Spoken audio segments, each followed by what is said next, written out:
Welcome to Sorghum Smart Talk, a new podcast brought to you through a partnership of national sorghum producers and the Sorghum Checkoff. I'm John Duff, NSP Strategic Business Director, coming to you from Lubbock, Texas, capital city of the Great American Desert. In 1820, American explorer Stephen Long wrote that the area was wholly uninhabitable for those depending upon agriculture for their subsistence. And yet here we are, almost 200 years later, not only surviving, but thriving. There's not a doubt in my mind that this is due to the ingenuity of our farmers and drought-hardy crops like sorghum. But times are tough on the farm right now. Margins are as tight as they've been since the 1980s, and commodity markets are some of the most volatile in history. For that reason, we started Sorghum Smart Talk to give producers the tools that they need not only to survive, but to thrive for the next 200 years. We're going to kick off with a series on marketing. We're going to dive deep on a number of topics in this series: futures, options, cash marketing, crop insurance positions, storage, and I may even throw in some probability theory from time to time.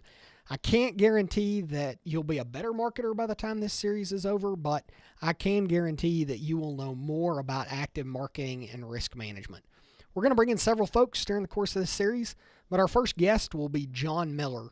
John started Southwest Agribusiness Consulting in 1999 to provide personalized price risk management strategies for South Plains agriculture. John, welcome to the program. Thank you. Glad to be here. So tell us a little more about your business, John. I know you started in 1999. Tell us about your business, the clients you serve, and kind of the geographies that you serve. Sure. And thanks, John, and thanks all that you and NSP and Checkoff do to keep us and our customers in step with the constantly changing nature of our business.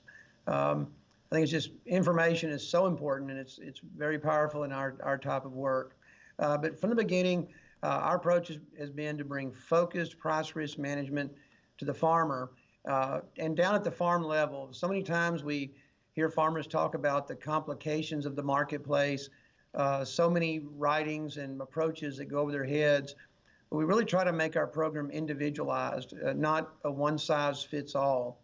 It's very basic in nature, kind of a keep it simple concept, in that we use cost of production as our basic building block, and then we strive to help farmers execute price floors in a very disciplined and organized way that protects their profits, but also maintains the upside.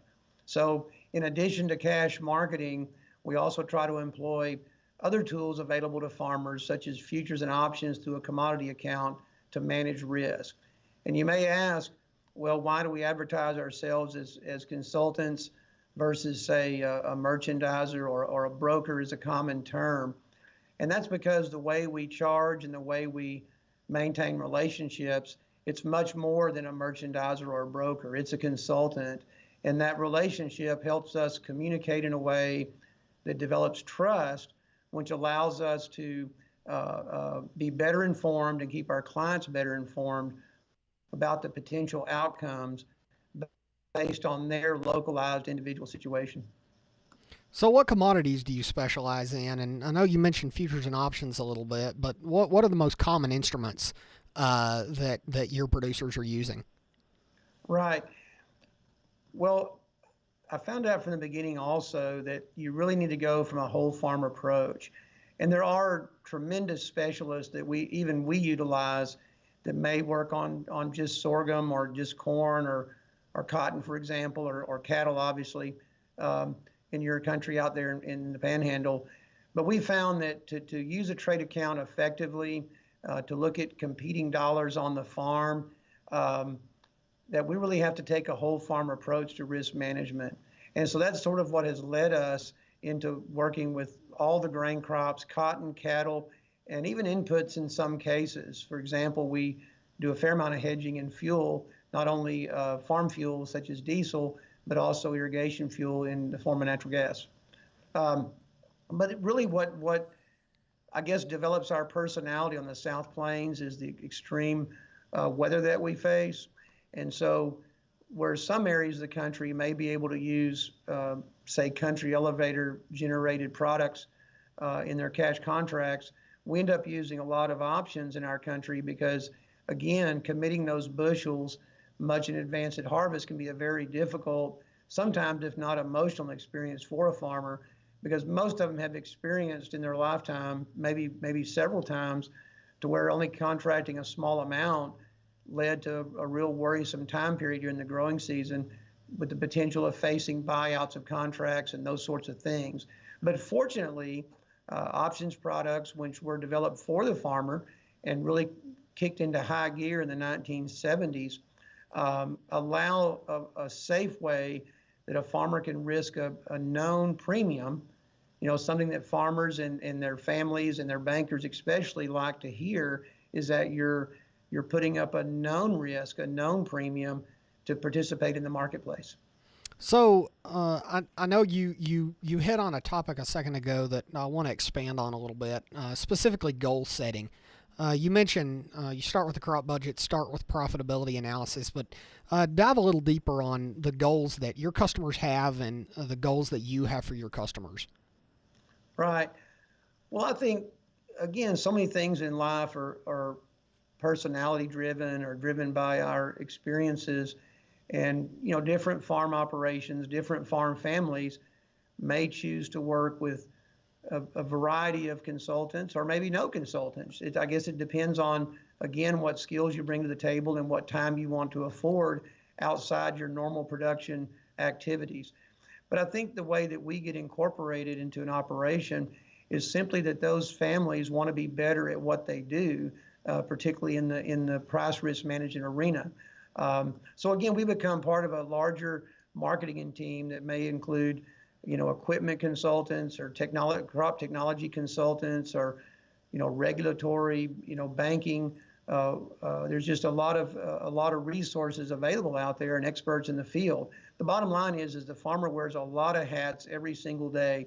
In fact, when I'm in a pickup or on a tractor or in an office with some of our customers, I'm amazed just in a 1 or 2 hour span of time during the day how many different specialists that they talk to over the phone or texting or emailing to simply grow a crop. And I say simply, in a loose way, it's become a very complex, highly capitalized business. As far as set pat goals and risk management, I know a lot of firms advertise, well, we're going to keep you in the top third of the market or the quarter of the market. And there's nothing wrong with that concept. I mean, obviously, being in the top third of the market year in, year out would be a great place to be, and it's something that you strive for. But I don't think that's something that we get focused on, because we don't want to just be telling a farmer what they want to hear, or we don't want to be going after a certain level and lose sight of the day-to-day responsibilities of protecting profits or maintaining upside in the crop. So I like the word sustainability, because to me, sustainability tells me, you know what, I'm farming right now. Maybe I'm farming where my grandfather and my father did, or maybe I built this and I have children in this. Maybe I have grandchildren now. And when I think of sustainability, I like to think about the customers of ours that I expect to be with 20 years from now, or I expect my other staff to be with a generation from now. So I really like the overall goal of financial sustainability. And so that's our focus. But again, if I just had to pick a number, I would love to be in the top third of the market year in, year out. And, a lot of years, the incremental selling and the, even the modest use of a trade account with futures and options can keep you in that sort of position. But as you know, living in the arid high plains, there's no guarantees year to year with the crop or with the marketplace. So one of our goals with this series is timely delivery of messages that are designed to help farmers when they need them most. With the sorghum industry and 25% of our crop produced south of San Antonio, and thus harvested already in June, it's not always easy to do that. And for farmers in particular hearing this episode for the first time, they're looking to go to the field right now, or they may already be in the field, or if they're in South Texas, they've already cut. So with that in mind, and with not a whole lot of time left in the marketing year to really jump in and be aggressive with marketing, talk a little bit about what farmers that want to jump in today can do to optimize their cash grain sales, or make the best of what they've got opportunities they've got today for the next couple of months of the growing season. I'm glad you brought that up because it's true.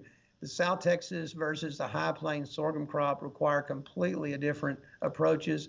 They have vastly different cropping timelines, as you point out. In fact, I think that's one of the most interesting things about Texas, and our state's reach from south to north, and the way that happens each year. In fact, I can't tell you how many times I've been talking to someone in, Kansas City, or much less, up in Iowa or South Dakota, and it'll be the last week of January, and they ask me what I'm doing, and I'm saying, well, I've been talking to customers that are planting corn or sorghum in the Rio Grande Valley, and they're just amazed. They're like, "You're kidding me? Where somebody's planting a crop somewhere?" And the same thing happens in late May. I'll be talking to some of these same people, and they've forgotten about me since then, and they'll ask me how the season's going. I'm saying, well, we're harvesting sorghum down in South Texas this week. And they're like, "Are you kidding me? No one harvests sorghum in the middle of May." So, and yet, in the middle of May, when sometimes the valley's harvesting sorghum, your country in the Texas High Plains is not even planted yet, right? So it brings up an interesting thought about how you approach marketing in that way. For example, in South Texas, it's not uncommon for those farmers to be selling a conservative amount, or definitely buying options on the futures market during that February to May timeframe, when they've already planting and they're going through the main part of the growing season of the crop. Whereas in the High Plains, they may not even have decided what they're going to put on a lot of dry land acres at that point. Whether it's going to be cotton or sorghum, and what weather do they expect that might affect their first planting, or maybe their second planting, or maybe their third planting, before July. So I think that's really important for sorghum, because in South Texas, the main push on the basis is generally just post-harvest in the Corpus Christi area, say end of July, early August, out through, say, mid-October to mid-November. Whereas in your area, maybe they're waiting on a freeze to kill that dryland crop, and they're not even harvesting until November in many cases. So the South Texas farmer, in many years, would have completed their selling program and not have any crop left to sell before the High Plains farmer is even harvesting.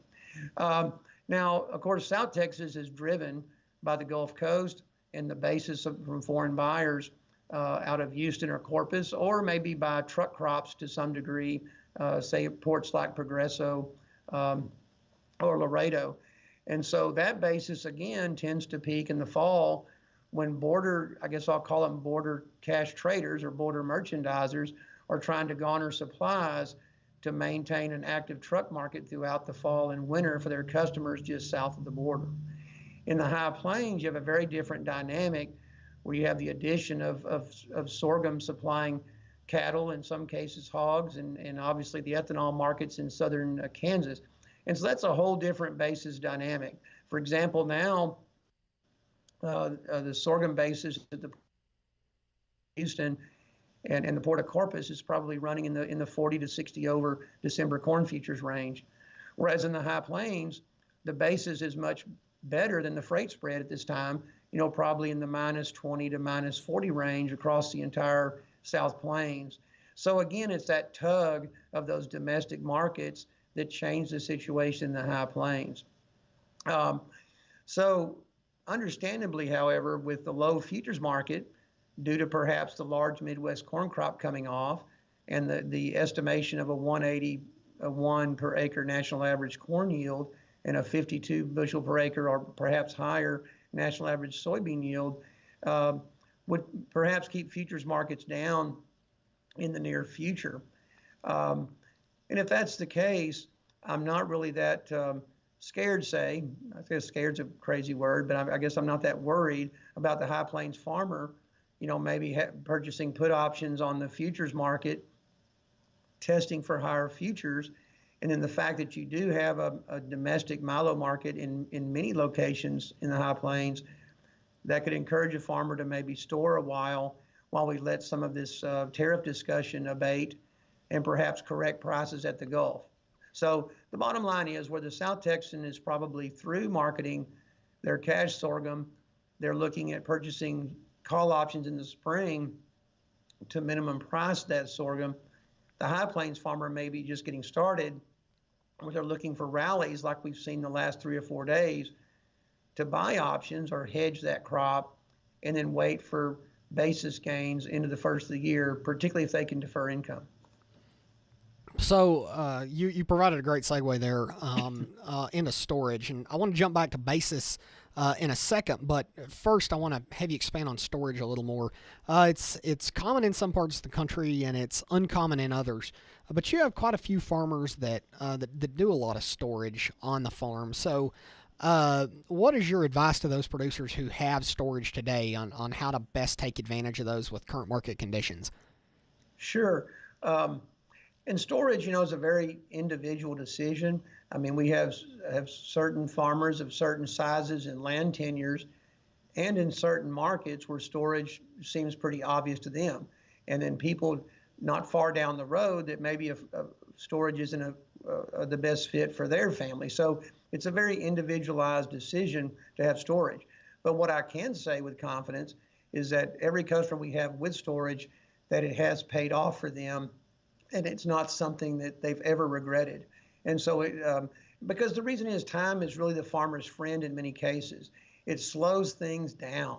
And so you're not pressured into trying to capture a particular futures market. You have time to test for rallies or maybe improvements in the spread between futures, say between December and March, for example. And most importantly, you have time, particularly when you're able to hedge your crop at desirable levels, to test for better basis markets. So again, time can be the farmer's friend. But if maintaining the crop condition and delaying cash flow are an option, storage just simply extends that opportunity to capitalize on increases in the board and the basis. And so you'll be watching spring and summer corn futures, just like we discussed previously, for opportunities to hedge in the spring and early summer, which the last 4 or 5 years have shown that's been the best time to capitalize on the futures market. But then the big part of the game starts post-harvest, where you start managing basis. And again, I've found in South Texas and even in the High Plains that you can hold out for profitable basis gains the vast majority of the years. And what we've seen, and again, we're all very familiar with the Gulf and the basis reports that we provide through NSP, that the port has very dramatic changes in basis. But you'd be surprised, even in the High Plains of Texas and elsewhere, Kansas, et cetera, you can see basis opportunities. Now, they may not be something that's necessarily published to a wide degree, but there's always cattle, hog, and ethanol users and others, specialty industrial products, that are always scanning the horizon, looking for marketable quantities of sorghum to try to make a deal on.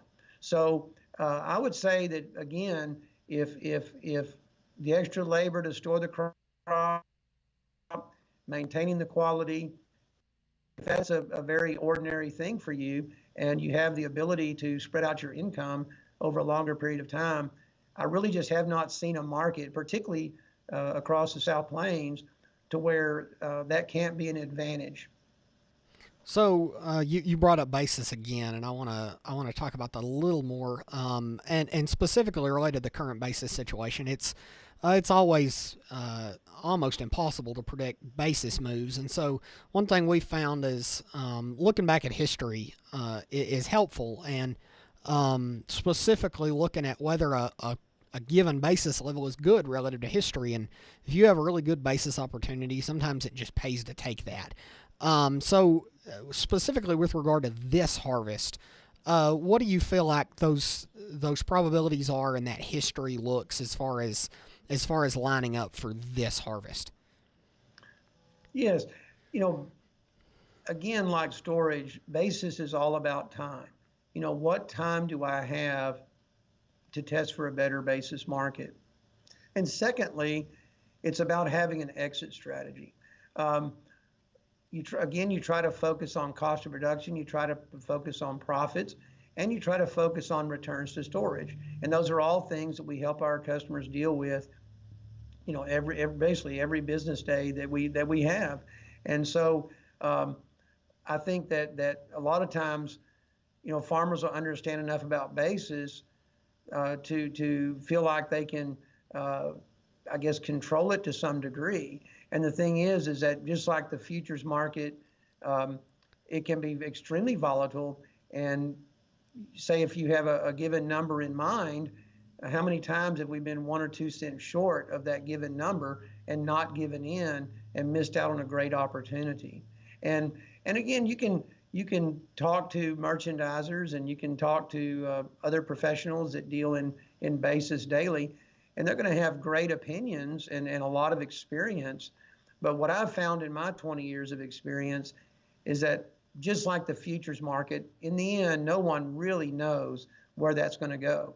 And of course, the current environment, we've seen accelerated uncertainty about the basis, given all of the back and forth with trade negotiations, whether we're updating NAFTA or trying to update our treaties, trade treaties with China, et cetera. And so we've moved much far beyond the normal agitation and basis during the fall. But as far as the current state of sorghum basis, and coupled with all these supply and political factors going on, I would say that the next 60 to 90 days will be pretty challenging for the basis trader. That I would hope the farmer is hedged, or maybe, for example, this recent corn futures rally, where December corn's bottomed out at 343. Now we're sitting on about 363. Maybe we use that time to establish some floors on the future side and then test for higher basis levels, which in my mind is probably going to take into early next year to really provide desirable or interesting opportunities in the farmer's mind. But I'm not really scared of that, particularly for the person willing to hedge.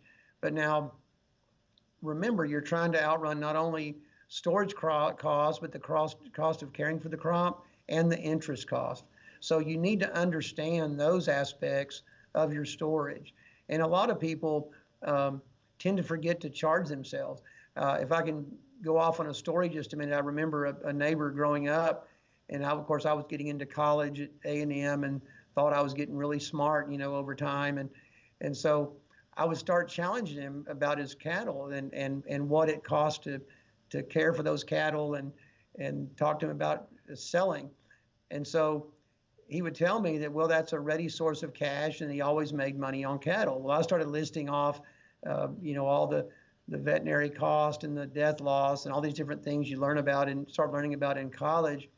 And he told me, he said, well, now if you start adding all that up, maybe I don't make money on them, So again, you can't forget to charge yourself, not only for your cost, obviously, but for your own time.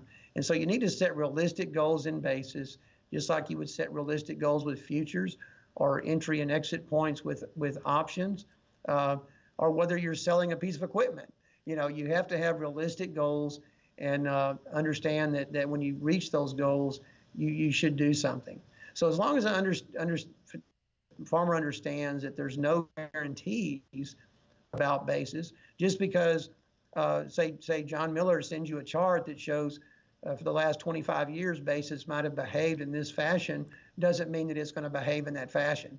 And so, but again, as a generalization, I would say the next 60 to 90 days, given what we know about the tariff negotiations with Mexico, China, et cetera, and what we know about the size of the Midwest crop and the fact that futures markets could likely struggle, it'll be kind of a tough time period for us. But post-harvest Midwest and then getting past the end of the year on basis, I'm not real concerned about that. I wouldn't be afraid to work with that situation. So I want to wrap up by talking about kind of the bigger macro picture, and interest rates would be one of them. But before I do that, talk a little bit more about the global supply and demand situation for both feed grains and protein that are driving some of the bigger picture world balance sheet issues. Right. And right now, I think so much of what's going on in the world with supply and demand relates to the simple idea of big crops and big demand. And so we've seen now, really since 2013, and I think particularly where you are in the High Plains, you can vividly remember 2011 and 2012 and the extremity of the drought in that area. In fact, I remember a customer commenting at the end of 2012 when I asked him, how that crop ranked, and he said, well, it'd be the worst crop of my life if it weren't for last year. And so again, we know what that's like. And of course, during that same time period, 2008 through 2012, we had other drought conditions going on in Australia and in Russia and in Africa and as close to places as Canada on their wheat. Since 2013, however, we've had pretty good, I guess what I'd call continental crops around the world. We just haven't had big overarching drought problems, much less a multi-continent situation like we had during the commodity booms in 08 to 2012. And so with that, though, we've seen USDA continue to increase forecasts on domestic demand for grains and also on international demands for grains.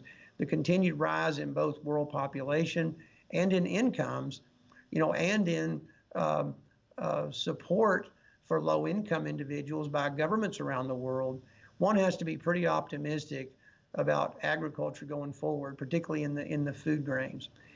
You only have to cite an example of China.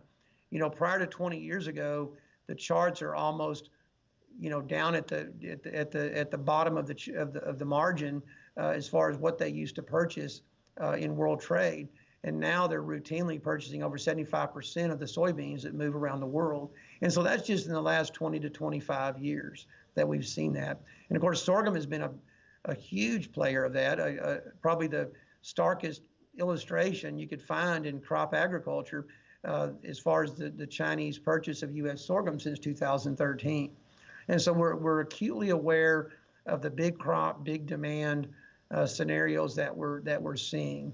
And so it's really uncommon to find a merchandiser that deals in the international markets daily that doesn't have a friendly long-term outlook for feed grains and for proteins.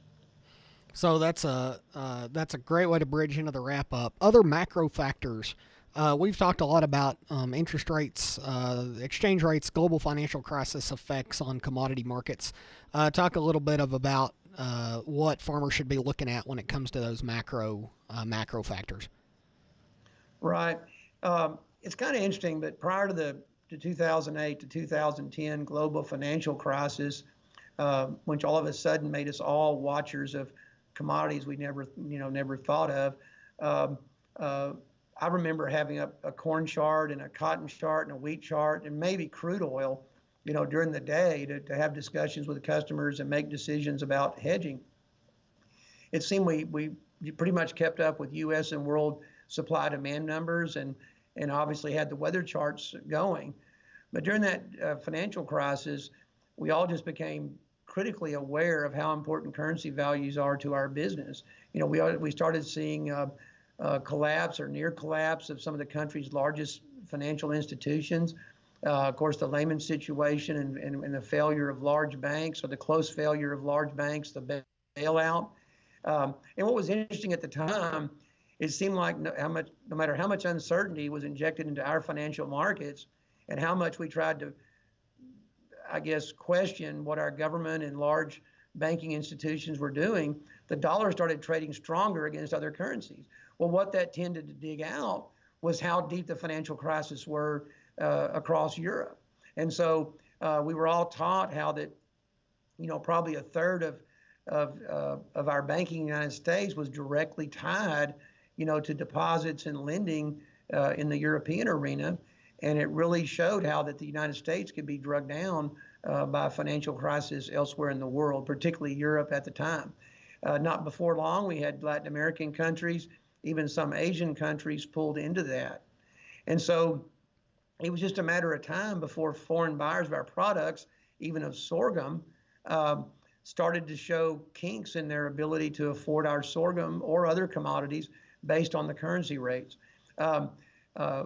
a couple of examples. One example in currencies has been the Brazilian real over the past 2 years. One would think that based on our lower futures market and our good lending practices, we stand by our contracts, our great logistics, that it would encourage more soybeans to be sold out of the United States.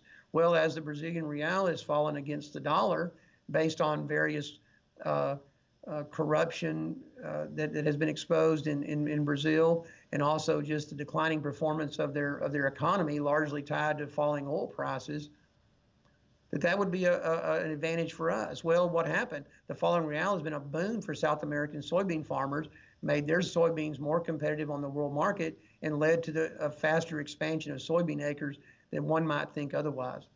Closer to home, I think about trading sorghum on the Texas border with Mexico during harvest. So in that late May until, say, mid-July time period, where we're daily, working with merchandisers on the U.S. side, or maybe merchandisers that operate on both sides of the border, and we can see where one day there's an active participation and market for grain sorghum, and maybe come back the next day, or particularly across the weekend on a Monday, and it's absolutely silent because of abrupt change in the peso against the dollar. And so, and if that happens to hit the right person at the right time, that can have a big effect on their harvest, their decision making, and maybe even their incomes. So understanding currency, understanding that's an important factor, particularly when you're growing a commodity like sorghum, where some years can see up to 90% of the crop exported, I think is a good understanding of your own business. And we should add interest rates. If anyone listening was farming during the 1970s, I think that even the mention of the term 1970s probably sends shivers up their spines. When we saw probably 25% interest rates on credit cards, and probably 15 to 20% on some operating notes or land notes.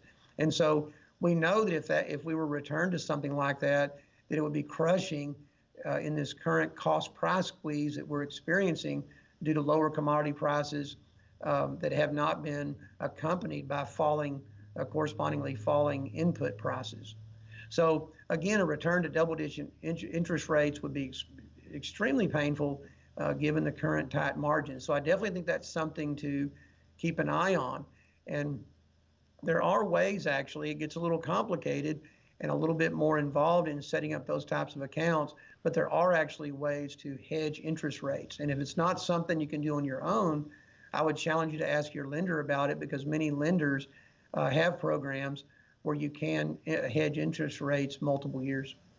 Well, that's all I have here, John. But that is a depressing way to end, talking about 1980s interest rates. So wrap us up with some thoughts. Wrap us up with some overall thoughts on the market, and let's try to end on a positive note. Sure, and I think that's easy to do because as we've seen particularly since 2007, the advent of the ethanol program. The advent of greater logistical capabilities worldwide with our rail systems and our shipping systems, computerization of all these systems, real-time delivery of cotton, for example, to markets hundreds or thousands of miles away, almost real-time delivery of sorghum, whether in shipping or even in some cases containers around the world. And so, particularly for the young people, looking longer term, agriculture is just super positive, particularly in the United States, where we have a system of laws and property right protection, contract integrity, lending integrity. And so I think young farmers in the United States and even those established farmers, the next decade, to me, even the next 5 years, are very positive. Again, with growing populations, with rising incomes around the world, so many more people, and we're talking the tune of billions, that have got a greater taste for, more protein and improved food products. And I think sorghum's been on the cutting edge of that with research and development into new products, better feeding strategies, alongside of other feed grains. But even in the ultra short term, from now until next harvest, there's going to be volatility. The users of grains the speculative participants in the grain trade, they understand that where prices are now is very, very affordable. And they also understand that we'll have to reach higher levels in the futures market to encourage a stable supply or even a growth to meet, again, this environment of big crops and big demand. So I think the way that we end on positive note is just understand that. We live in a wonderful free country that protects our rights to do what we want to do every single day. And we can do that with an understanding that we're going to continue to get better at what we do in the field, better in what we do as a business. We have a tremendous support group, whether it's associations like NSP or Checkoff, or consultants like myself, or other family members that come back in the operation that because the field seems exciting. And I can't tell you how many cases I've seen among our customers to where all these exciting things going on with equipment technology, seed technology, whether it's farm storage or maybe it's learning to use futures markets, that excitement alone has helped even young people with college educations come back to the farm to be a part of that excitement. So I'm very optimistic, even short term, we'll see rallies in the futures market. We'll continue to see volatility in basis. But again, it's not something you can go to sleep on, right? I mean, it's something that you have to pay attention to. But I think farmers, they've learned to be out front with phone technology and internet capabilities. This program alone, supports that concept. Getting information over email or download off YouTube. I think there's so much to be positive about, and I think what's going on now in terms of depressed prices, a flat line in basis, a lot of the I guess uncertainty about where we're going in terms of our trade partners, but these are all temporary, and I think most people understand that. So big crops, big demand, and time is your friend, and we have tools available to deal with that. Thanks for joining us, John. Absolutely. Thanks for having me, and hope we found this discussion helpful. John Miller, Southwest Agribusiness Consulting. Join us next time on Sorghum Smart Talk. We're going to be talking about accounting techniques and cost tracking for more educated marketing. In the meantime, check us out on sorghumgrowers.com and sorghumcheckoff.com. Thanks for joining.